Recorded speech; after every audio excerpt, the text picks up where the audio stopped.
Sechet Shabbat résumé du Daf Ain Chet. Celui qui porte de l'eau pendant Shabbat au Reshut Harabim, une quantité suffisante de quoi ramollir la pommade qu'on met dans les yeux, il est chayav. La Gemara s'étonne dessus, sachant que, en général, toute chose qui est utilisée fréquemment pour une utilisation et une autre utilisation qui n'est pas fréquente, on va selon l'utilisation la plus fréquente. Si les deux sont fréquentes, on prend la khumra, celle qui est la plus petite quantité, c'est ça la quantité sur laquelle on est chayav.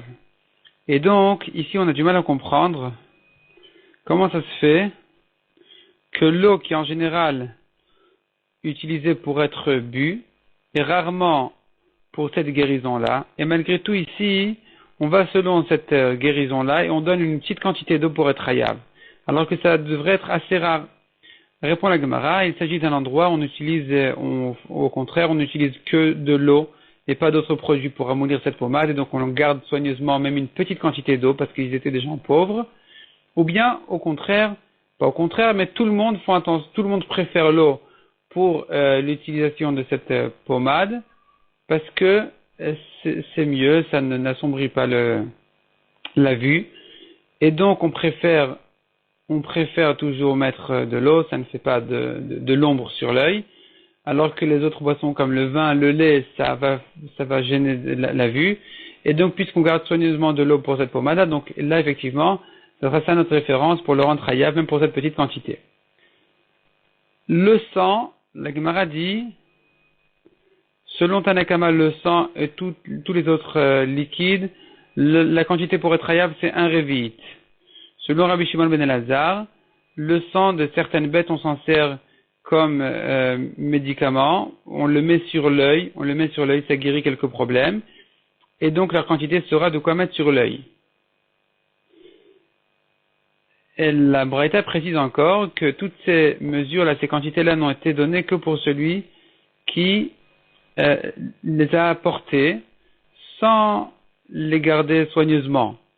Donc pour n'importe qui, ces quantités-là, elles sont suffisamment importantes pour rendre chayav n'importe qui les porte. Mais si c'est quelqu'un qui fait attention à garder soigneusement, même moins que ça, eh bien celui qui va porter cette chose-là, son élève par exemple qui ira le porter, il sera chayav.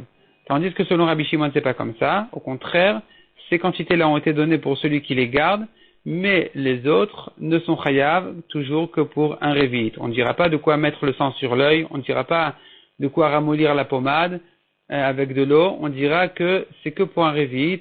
Quelqu'un qui ne fait pas attention à garder des plus petites quantités que ça, il ne sera chayav qu'à partir d'un révit. Chachamim sont d'accord avec Rabbi Shimon pour les liquides qui sont versés, les liquides sales. Eux, leur quantité elle est un révit. La Gemara explique, c'est avec eux on pétrit le ciment, et donc ce sera ça la quantité importante même pour ces liquides-là, on devrait quand même être chayav pour ces quantités-là. La Mishnah ensuite continue avec toute une longue liste de toutes sortes de choses. À chaque fois, quelle est la mesure d'importance qu'on accorde à cette chose-là, à partir de combien il est chayav. Donc, une corde, de quoi en faire une poignée, et ainsi de suite. La Mishnah elle continue, elle fait toute une longue liste. Un papier, un parchemin, de la cire, de la colle, de la chaux, etc. La Gemara en ajoute encore quelques-unes, des feuilles de palmier, de la résine, de l'huile. À chaque fois, donc, on a les mesures précises pour lesquelles on est chayav. La Gemara ensuite ramène donc un papier, de quoi écrire dessus deux grandes lettres, qui servent de preuve comme quoi cette personne-là qui a traversé le fleuve, il a déjà payé son impôt avant de traverser. Et donc on lui donne, voilà, ce papier-là comme preuve qu'il a déjà traversé. Et donc à partir de cette taille-là, ça a de l'importance. La Gemara demande, mais on voit dans une autre braïta que la taille de ce papier, c'est de quoi écrire deux petites lettres. Répond la Gemara, non, soit ce sont deux grandes lettres, soit on va les dire deux petites lettres plus la marge, ça fait deux grandes lettres.